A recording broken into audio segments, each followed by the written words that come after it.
Hello everyone, today a little let's play.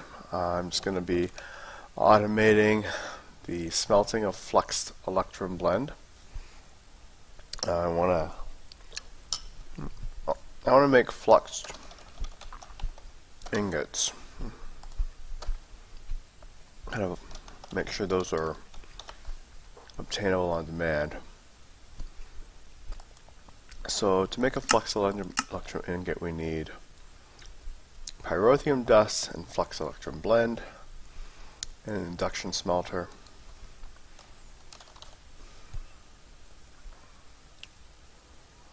The system knows how to make Pyrotheum Dust, but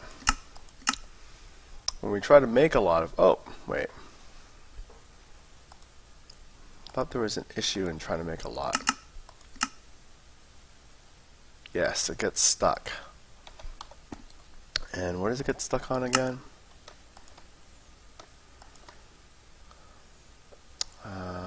Sulfur.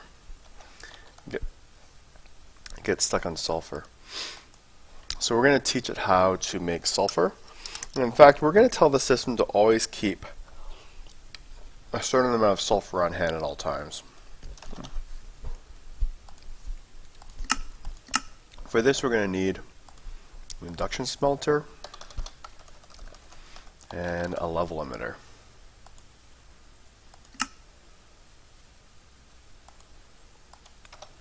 Okay. Let's set up a little area where we're going to do our work.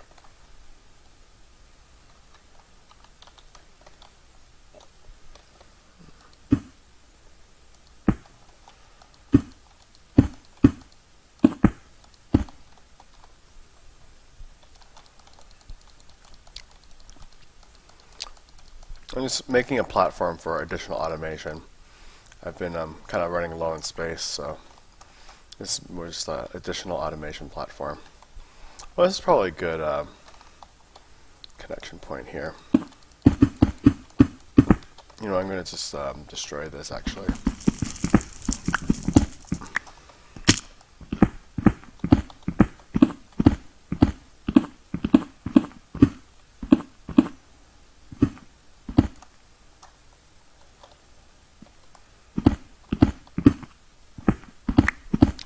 So what we're going to do is we're going to set up an induction smelter to just smelt netherrack. Oh, and by the way, I'm playing Agrarian Skies. This is a continuation of our multiplayer Agrarian Skies server. So let's grab some torches.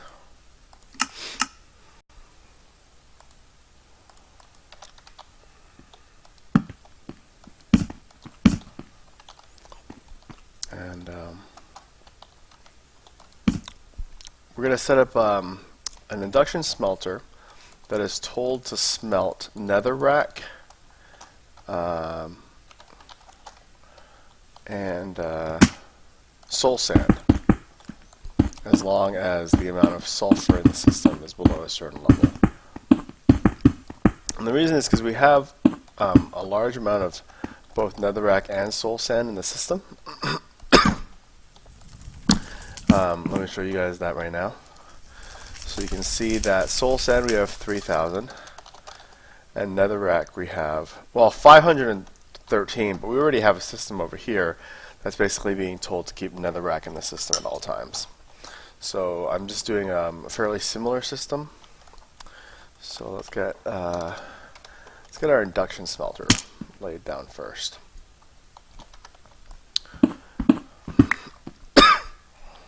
So first we're going to need some power lines. Redstone energy conduit. Where's my... there we go. There's my power lines.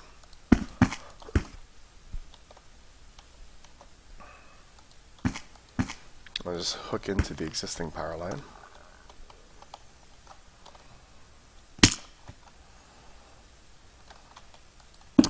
And we're going to tell this induction smelter we are going to export to it from a pipe, impulse item duct.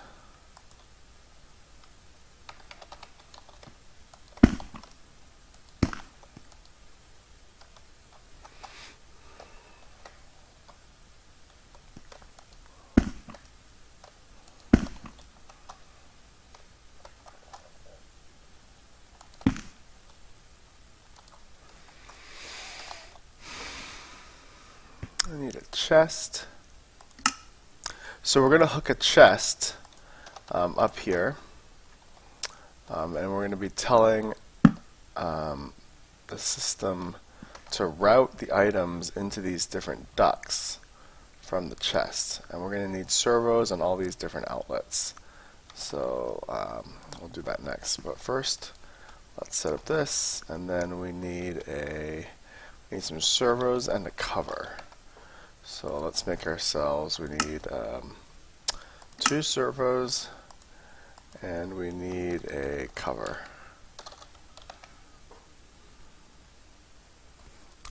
Stone bricks cover. Perfect. And that's going to go right here. There. And that cover keeps the pipes from connecting here. And then we put our pipe there. And then we slap, we're going to need a 3rd servo actually. So we want this one to be always enabled. So stuff's always going through. And then the top is going to be nether rack. So let's go ahead and, oh actually,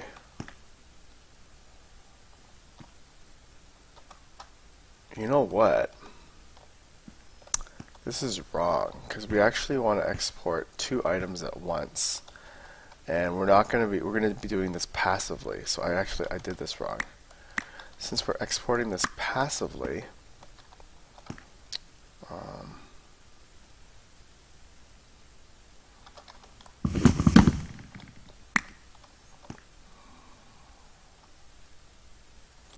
exporting this passively means that we're going to want 2 precision export buses.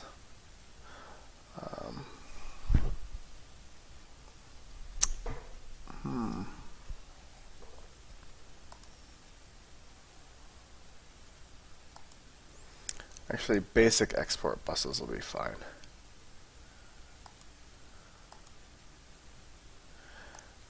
This is a little bit hacky. It means that when we're below a certain layer, we're just going to start exporting, and that's fine.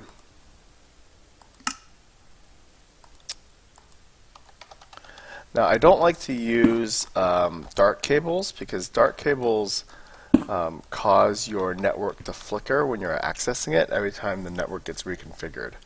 So I'm going to try and do this without using dark cables. I actually haven't done this before, so I might need 2 level emitters. That's the feeling I'm starting to have on this, if I don't want to use a dark cable. So one of these is going to be soul sand, like we said, and the other one's going to be netherrack. Oh, and then, we need a basic import bus.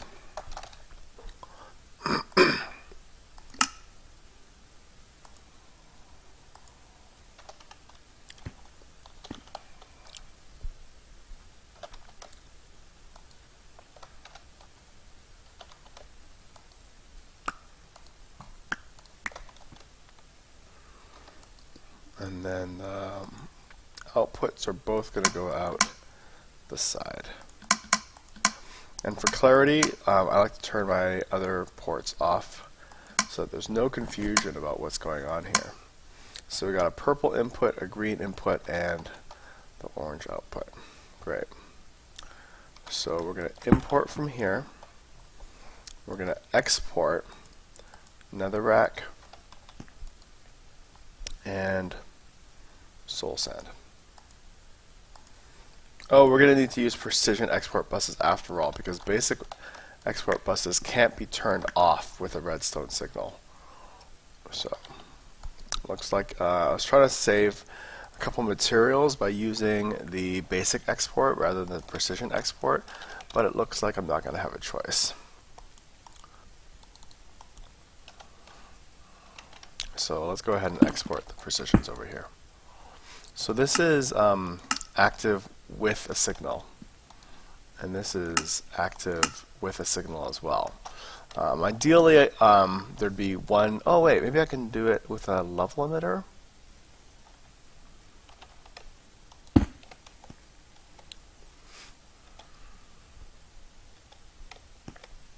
Yeah, see, the level emitter is only going to point in a certain direction to one other. You know what I could do is I could put a block there and have the redstone signal carried to both. Let's try that. Okay, so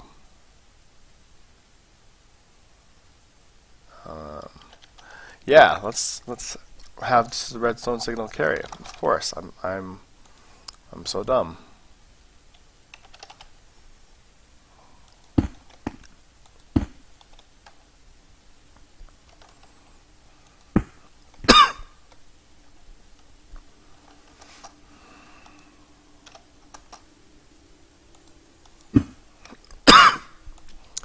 Now, as we said, this requires a signal, and this one will export netherrack. And this one here requires a signal and exports soul sand.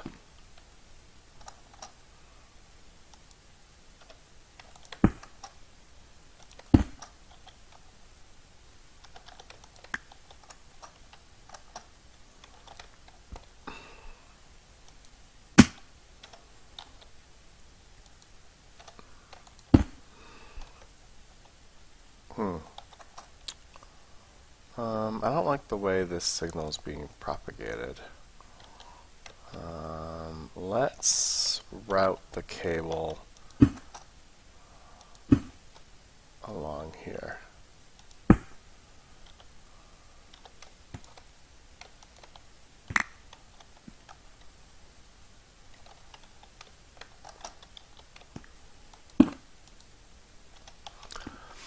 Great. Now, I wonder if an iron block would work. I have no idea. Let's try that first. I don't think it will. I'm not sure if the signal outputted by a level emitter is a weak signal or a strong signal. Oh, it looks like it's a strong signal. Well, that's all we need to do. So this is emitting a redstone signal, which is giving a redstone signal to the block of iron, which is passing that signal to the precision export buses on both ends, causing the induction smelter to automatically become full. Well, that's easy, isn't it? Now we need to hook up the import cable, the import bus.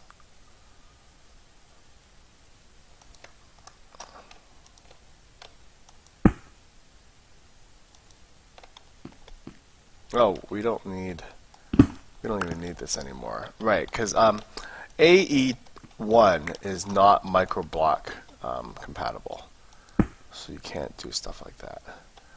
But now we're importing, and in comes the sulfur.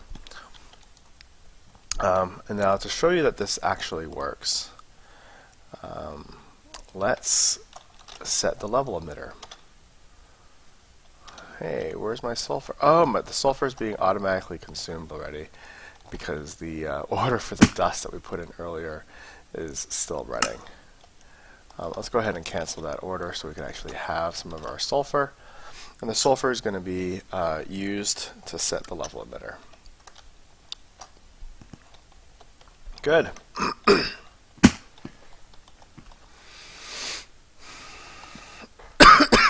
And then I'm going to need another induction furnace.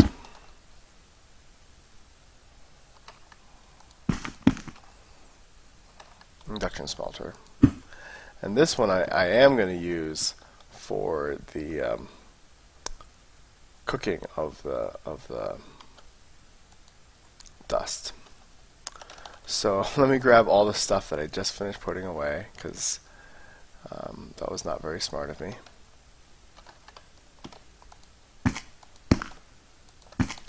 Including the plate, and then that's going to be a chest, that's going to be an interface. So now what I'm doing is there's two processes. One was just to keep a certain amount of sulfur on hand at all times. That's what I was doing earlier. But now I'm actually going to set up the process that cooks the pyrotheum dust. So here's a chest under an ME interface. We don't want that one.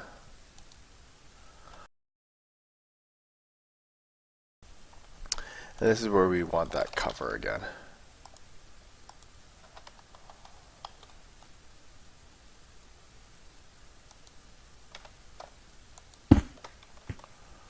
Okay.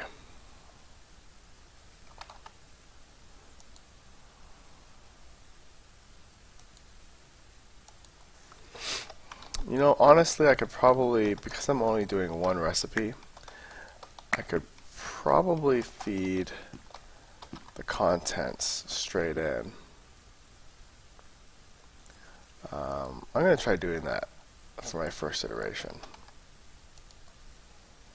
We're going to say that this is always active, and this roots back. And I think that's actually all we need to do.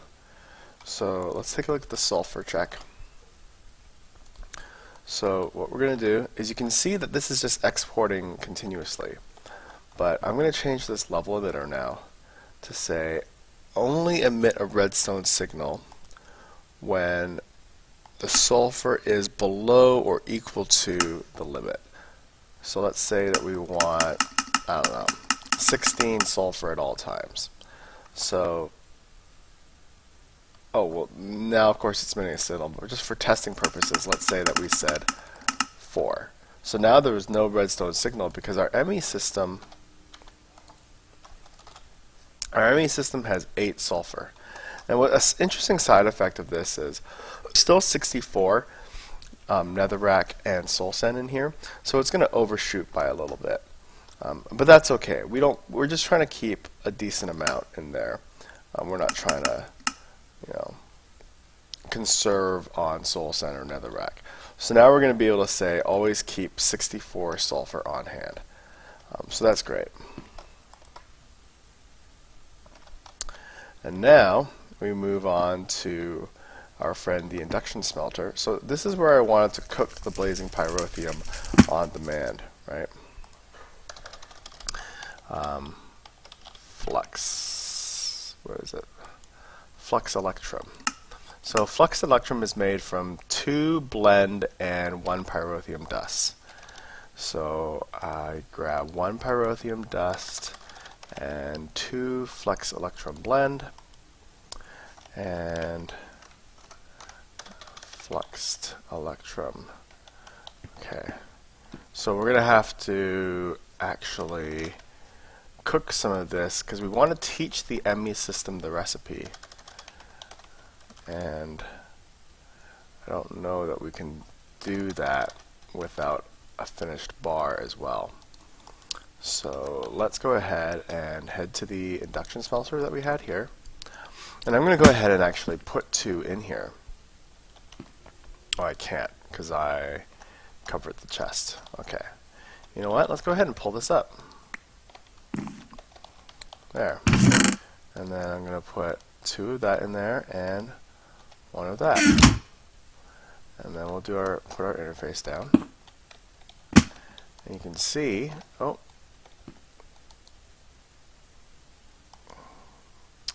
because that's an output. Okay. We want this to be an input for both. Great. And then the right is an output for both.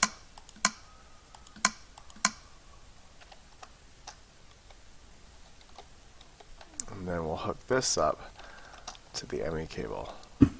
There. And now everything gets exported out. So now we can take a look at our Electrum blend. So we know that recipe works. There's our Electrum. And now we teach the pattern. 2 blend and 1 Pyrotheum Dust will make 2 ingots in that particular machine. So we come on over and we put that pattern in here, and there we have it.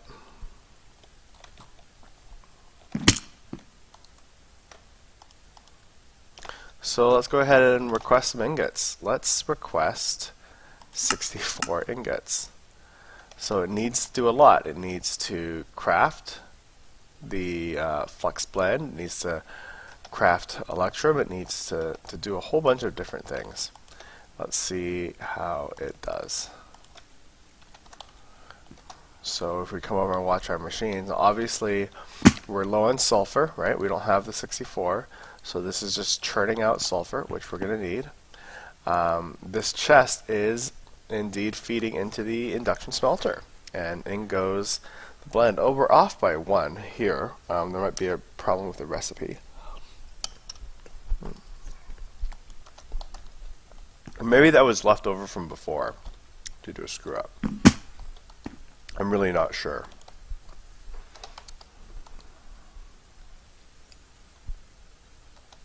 And off it goes.